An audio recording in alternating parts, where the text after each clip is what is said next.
யாரையும் நம்பாத. யாரை நம்பினாலும் சொந்தக்காரன் நம்பவே கூடாது. நம்புனா நடு தெருவுதான். உனக்கு ஒரு கஷ்டம் வரும்போ ஓ கூட யாரு இருக்க அவரை நம்பு. அவருக்கு எல்லாமே செய், தப்பே கிடையாது. கெட்ட டைமுக்கு உன்னை விட்டு போன சொந்தம் பந்தம் கூட்டு குடும்பம் ஒட்டு உறவு எல்லாவரையும் தூக்கி போட்டு உனக்கு யார் இந்த கெட்ட டைமுக்கு கூட நிற்கிற அவரை நம்பி அவருக்கு செய்.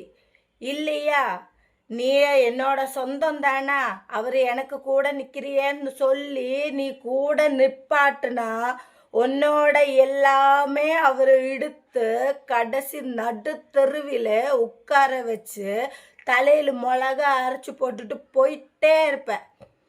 உனக்கு கெட்ட டைமுக்கு யார் கூட இருக்கிற அவரை நம்பு, அவரை மட்டும் நம்பு, அந்த கடவுளையும் நம்பு. இல்லையா விளங்கவே விளங்காது. எனக்கு வந்த கதி யாருக்குமே வரக்கூடாது. அதனால தான் சொல்கிறேன்.